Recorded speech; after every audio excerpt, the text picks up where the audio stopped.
الحمد لله رب العالمين، نحمده ونستعينه ونستغفره ونشكره ونتوب إليه، ونعوذ بالله من شرور أنفسنا وسيئات أعمالنا. من يهده الله فلا مضل له، ومن يضلل فلا هادي له، وأشهد أن لا إله إلا الله وحده لا شريك له، له الملك وله الحمد، يحيي ويميت وهو على كل شيء قدير. وأشهد أن سيدنا محمدًا عبده ورسوله، أرسله الله بالهدى ودين الحق ليظهره على الدين كله ولو كره الكافرون. نشهد أنه أدى الأمانة وبلغ الرسالة ونصح الأمة وكشف الغمة ومحى الظلمة، وجاهد في الله حق جهاده وتركنا على البيضاء ليلها كنهارها لا يزيغ عنها إلا هالك. فصلوات الله وسلامه عليه وعلى آله وأصحابه ومن تبعهم بإحسان إلى يوم الدين. أما بعد، أوصيكم ونفسي بتقوى الله عز وجل. قال الله تعالى: بسم الله الرحمن الرحيم: يا أيها الذين آمنوا اتقوا الله حق تقاته ولا تموتن إلا وأنتم مسلمون. يا أيها الناس اتقوا ربكم الذي خلقكم من نفس واحدة وخلق منها زوجها وبث منهما رجالا كثيرا ونساء، واتقوا الله الذي تساءلون به والأرحام إن الله كان عليكم رقيبا. يا أيها الذين آمنوا اتقوا الله وقولوا قولا سديدا يصلح لكم أعمالكم ويغفر لكم ذنوبكم، ومن يطع الله ورسوله فقد فاز فوزا عظيما. اللهم اجعلنا منهم، آمين.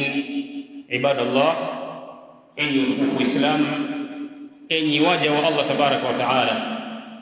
Ama baada ya kumshukuru Allah subhanahu wa taala na kisha kumtakia rehema na amani kiongozi wa umma huu Sayyiduna Muhammad sallallahu alayhi wasallam, ndugu zangu Waislamu, nimekuhusieni bila kuisahau nafsi yangu katika swala zima la kumcha Allah subhanahu wa ta'ala. Kwa hakika wamefaulu wacha Mungu, na tumuombe Allah subhanahu wa ta'ala atujalie kuwa ni miongoni mwao, amin. Waislamu, tukiwa katika wiki ya kwanza ya mwezi wa Dhulhijja. Dhulhijja ni moja kati ya miezi minne mitukufu ambayo Allah subhanahu wa ta'ala ameitaja katika Qur'ani. Allah subhanahu wa ta'ala katika surati Tauba aya nambari 36 anasema: bismillahir rahmanir rahim, inna iddata shuhuri inda Allahi 12 shahran fi kitabillah yawma khalaqa as-samawati wal ardh. Kwa hakika idadi ya miezi ya kuhesabu tarehe 1 mpaka tarehe 29 au tarehe 1 mpaka tarehe 30 kwa utaratibu wa Allah tangu siku alipoiumba dunia, alipoumba mbingu na ardhi, ni miezi 12. Lakini minha, miongoni mwa miezi hii 12 kuna arba'atun hurumun, ipo miezi minne mitukufu. Miezi hii ni mbali na mwezi mtukufu wa Ramadhani. Ndani ya miezi hii Allah subhanahu wa ta'ala anasema: dhalika dinul qayyim, ndiyo dini ya sawa sawa. Kwa yeyote atakayehesabu miezi ataipata 12. Ikiwa ndivyo hivyo, basi fala tadhlimu fihinna anfusakum, msizidhulumu nafsi zenu ndani ya miezi hii. Miezi hii ni ipi? Waislamu, kwa mujibu wa maneno Mtume sallallahu alaihi wasallam, miezi hii iko miezi mitatu yenye kufuatana, wahia nayo ni huu mwezi wa kwanza wa Dhulqaada, kisha mwezi ufuatao mwezi wa Dhulhijja, na kisha mwezi unaofuata baada ya Dhulhijja mwezi wa Muharram. Lakini kuna mmoja wa peke yake, wahidun fardun, kuna mmoja uko peke yake, huu ni mwezi wa Rajab. Hii ni miezi minne ambayo Allah subhanahu wa ta'ala ameitaja kwa utukufu wa aina yake, tofauti na mwezi wa Ramadhani ambao Waislamu wengi wameuzoea kuwa ndiyo mwezi mtukufu. Muislamu usishangae. Kwa nini? Inna Allaha tabaraka wa ta'ala istafa safaya min khalqihi, kwa hakika Allah aliyetakasika kuna vitu bora amevichagua katika viumbe wake. Vyote unavyoviona na vile ambavyo huvioni, unavyovijua na vile usivyojua, vyote ni katika viumbe vya Allah subhanahu wa ta'ala. Lakini Allah subhanahu wa ta'ala amechagua katika vitu hivyo vilivyoviumba kuwa vingine ni bora kuliko vingine. Allah subhanahu wa ta'ala istafa min almalaikati rusula, malaika wako wengi sana kiasi kwamba hatuwajui idadi yake, hatujawaona, lakini ni katika nguzo za imani katika Uislamu kuamini malaika. Miongoni mwa malaika Allah subhanahu wa ta'ala amewafanya wengine ni bora kuliko wengine, wengine amewafanya kuwa ni mitume, wajumbe, wanatumwa kupeleka habari mbalimbali, kufanya kazi mbalimbali. Huyu ni Allah subhanahu wa ta'ala ambaye amewaumba malaika wote, lakini amewachagua baadhi yao. Lakini wa minan nas, miongoni mwa watu pia ambao ndio sisi, qad istafa Allahu rusulan minhum, Allah pia amechagua mitume miongoni mwao. Tunafahamu kwamba mitume ni wanadamu kama sisi, lakini ni watukufu, wamepewa ujumbe. Muhammad sallallahu alaihi wasallam, mtume wetu katika zama zetu, mtume wa mwisho, ni mwanadamu mwenye baba na mama, lakini ana nyongeza ya ujumbe.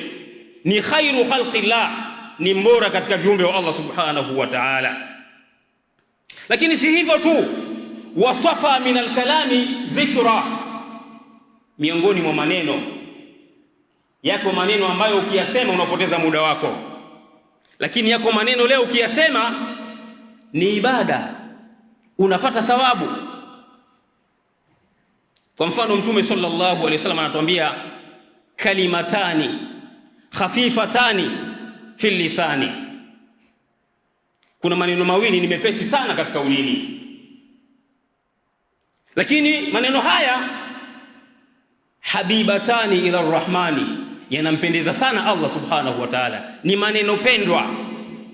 Maneno haya mawili ni thaqilatani fil mizani, ni mazito kesho mbele ya mizani, ambapo watu tutakwenda kupimiwa amali zetu. Maneno yenyewe ni mepesi tu, subhanallahi wa bihamdi subhanallahi alazim. Wewe kaseme maneno yako mengine yoyote, kama hayakuwa ni maneno ambayo Allah ameyachagua kuwa ni katika adhkar, utakuwa umepoteza muda. Wewe huna hoja yako maneno tasbih, subhanallah, takbir, Allahu akbar, tahlili, la ilaha illa Allah na mengineyo mengi ambayo yamethibiti kwa mujibu wa sheria. Haya ni maneno ambayo Allah subhanahu wa ta'ala amechagua. Lakini wastafa min al-ardi al-masajid, ardhi yote Allah ameitandika yeye, lakini kuna sehemu akazichagua kuwa ndio misikiti. Wa anna al-masajida lillah fala tad'u ma'a Allahi ahadan, misikiti ni nyumba za Mwenyezi Mungu. Hata kama ni msikiti ukiona wewe msikiti dhaifu, msikiti wa miti, msikiti wa mabati, lakini ni baitullah, haufanani na jengo lingine lolote lilokuwa zuri ambalo sio msikiti. Huyu ni Allah subhanahu wa ta'ala. Lakini si hivyo tu, wastafa min ashhuri ramadhana wal ashhurul hurum, katika miezi Allah subhanahu wa ta'ala ameuchagua mwezi wa Ramadhani. Una vitu vyake special, una mambo yake makubwa, lakini akaichagua na hii miezi minne mitukufu. Mimi na wewe hatuna hoja hatuna swali, kwa sababu Allah ndiye muumbaji, ndiye aliviumba viumbe vyote, ukiwemo mimi na wewe. Yeye ndio mwenye kuamrisha, yeye ndio mwenye kupanga, yeye ndio mwenye kuendesha, yeye ndivyo alivyofanya. Lakini si hivyo tu, wasafa min alayami yaum aljum'ah, katika masiku ya wiki Allah ameichagua siku ya Ijumaa, kuonyesha kwamba fadhila zipo kwa vitu ambavyo Allah subhanahu wa ta'ala amevichagua. Wewe na mimi hatuna nafasi ya kujadili, kuhoji, kukataa, bali ni kutii. Lakini si hivyo tu, wa minal layali, katika usiku Allah ameuchagua usiku mmoja tu ambao ni Lailatul Qadr. Kwa hiyo Uislamu, Allah subhanahu wa ta'ala, muumba mlezi wa walimwengu, amechagua vitu ambavyo ni bora katika hivi alivyoviumba. Vitu vinakuwa vya jinsia moja, lakini kingine kinakuwa ni bora kuliko kingine. Wanadamu tuko matilioni tangu tumeanza kuzaliana, lakini mitume ndio bora. Lakini ndani ya mitume hao wako wengine ni bora kuliko wengine. Allah anasema tilka rusulu faddalna ba'dahum ala ba'd, hao mitume pia kuna wengine tumewafadhilisha kuliko wengine. Minhum man kallama Allah, wapo ambao Allah alikuwa anawasemesha, anaongea nao sauti kwa sikio manake, kama alivyokuwa Nabiullahi Musa. Lakini warafa'a ba'dahum darajat, wengine Allah subhanahu wa ta'ala akawainua kwa daraja za juu. Huyu ni Allah subhanahu wa ta'ala ambaye ameyafanya hayo.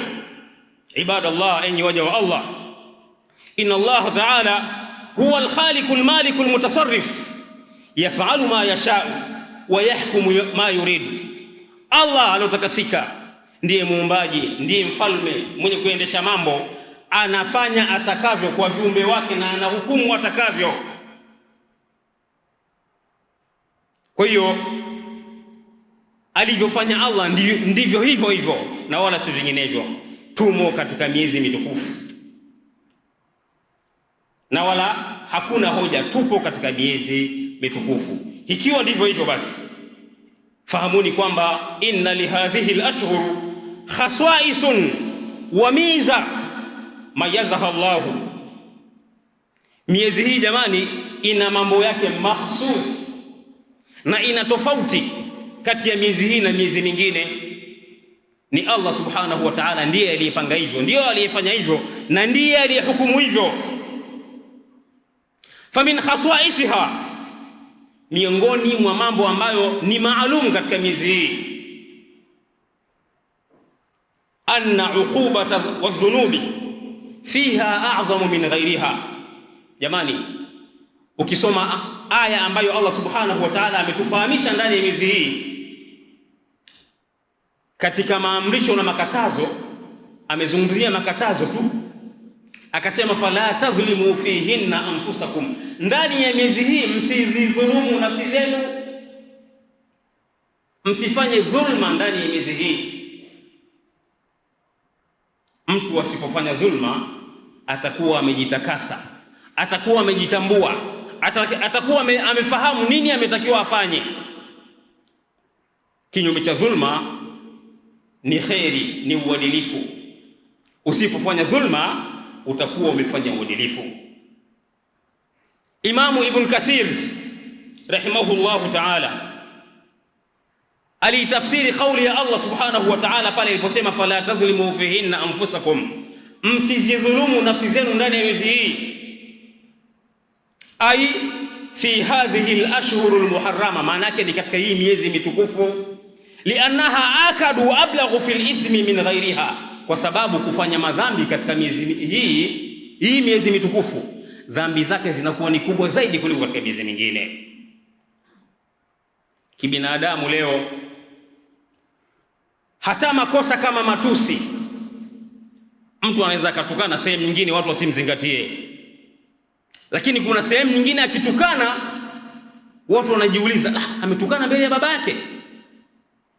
ametukana msikitini, ametukana mahakamani, kwamba hizo ni sehemu ambazo kosa lake linakuwa ni kubwa zaidi kuliko ungelifanya sehemu nyingine. Kuna sehemu leo ukipita kama sokoni huko, barabarani, stendi huko, watu wanatukana, tunawala sio habari, matusi yanaporomoshwa na mtu anapita na mambo yake. Lakini kuna sehemu ni tukufu, kufanya kosa dhambi yake inakuwa kubwa, kama ilivyokuwa katika miezi hii. Ukifanya kosa adhabu yako wewe ni kubwa. Waqala Qatada, Imamu Qatada naye alipoitafsiri kauli hii, Allah aliposema fala tadhlimu fihinna anfusakum, akasema kwamba inna dhulma fil ashhuril hurmi a'zamu khati'a wa wizra. Waislamu kufanya dhulma katika miezi hii ni kosa kubwa na ni mzigo mzito ambao mtu anakuwa ameubeba. Mina dhulmi fi ma siwaha, kuliko kufanya dhulma katika miezi iliyokuwa mingine.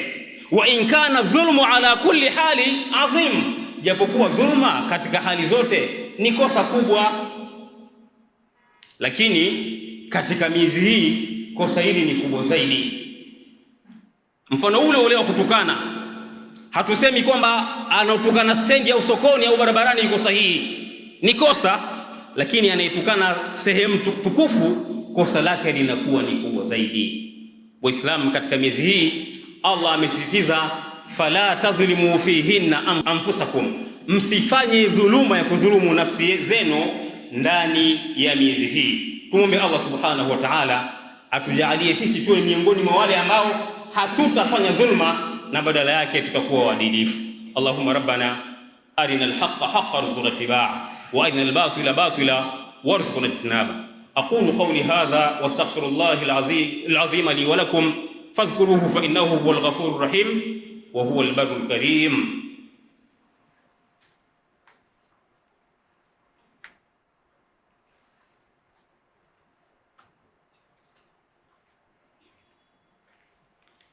الحمد لله رب العالمين والصلاة والسلام على إمام الأنبياء والمرسلين سيدنا وحبيبنا محمد صلى الله عليه وسلم وعلى آله وأصحابه أجمعين ومن تبعهم بإحسان إلى يوم الدين. أما بعد, watukufu wa Islam, tukiwa sehemu ya pili na ya mwisho ya khutba yetu, khutba ambayo inaizungumza miezi minne mitukufu. Waislamu, kubwa katika miezi hii ni mtu mwenye kujitambua, Muislamu muumini, kuto kufanya dhulma. Aina za dhulma ambazo mtu anaweza kujikuta ametumbukia, kwanza ni dhulmu linsani li ghairihi, ni mtu kumdhulumu mtu mwenzake. Dhulma inavuma sana mtu anapokuwa amemdhulumu mtu mwenzake, rafiki yake, jirani yake, mfanyabiashara mwenzake. Lakini inawezekana mtu akafanya dhulma katika familia yake, akaona kama sio dhulma. Unaweza kumfanyia dhulma mwanao, ukamfanyia dhulma mkeo, ndugu yako. Hizi zote ni dhulma. Mtume sallallahu alaihi wasallam amezungumza sana kuhusiana na dhulma, lakini kwa uchache rejea katika as-sahihaini, hadithi ambayo ni muttafaqun alayhi kwa Imamu Bukhari na Imamu Muslim. Mtume sallallahu alayhi wasallam anasema, kwa hakika dhulma ni viza, yani giza juu ya giza juu ya giza juu ya giza, viza vingi kesho kiyama. Kwa kiyama unapokuwa kwenye giza, tafsiri yake ni kwamba wewe umeangamia. Hii ni dhulma kati ya mja na mja yoyote atakayekuwa. Lakini namna ya pili ni dhulmu nafsi, mtu kujidhulumu mwenyewe.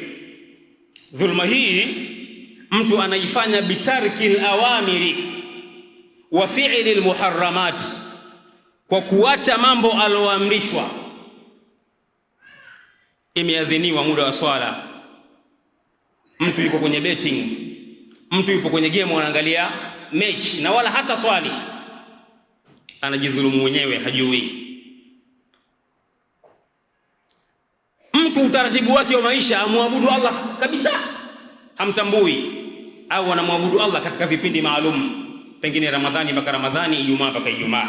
Hii ni dhulma ya kujidhulumu nafsi yako mwenyewe. Lakini wa a'dhamuhu, katika hali hii dhulma iliyokuwa kubwa zaidi ni al-ishraku billah, ni dhulma ya kumshirikisha Allah subhanahu wa ta'ala, dhulma ambayo imeenea sana kwa sababu imelenga miongoni mwa vitu muhimu kwa wanadamu.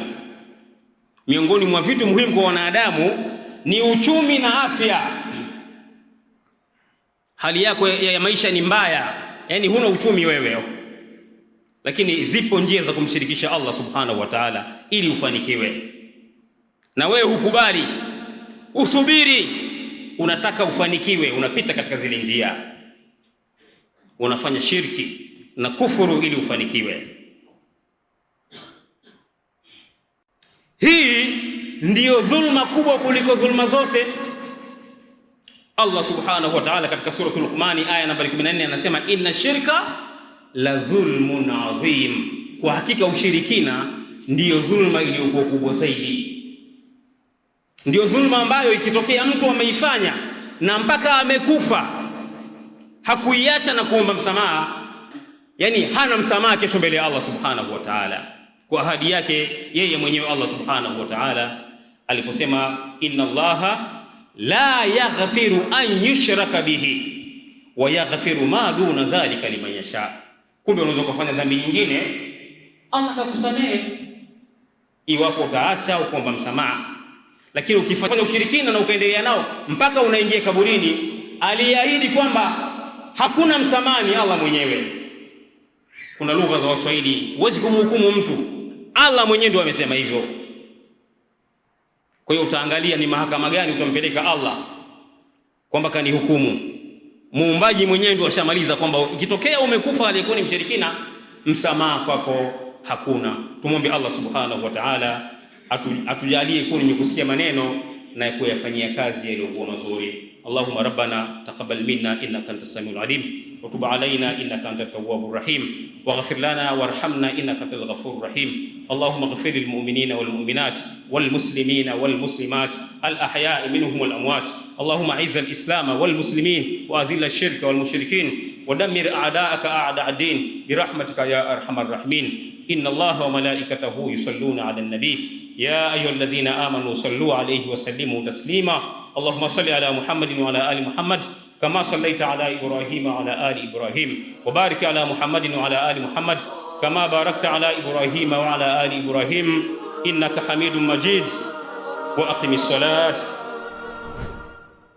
ربنا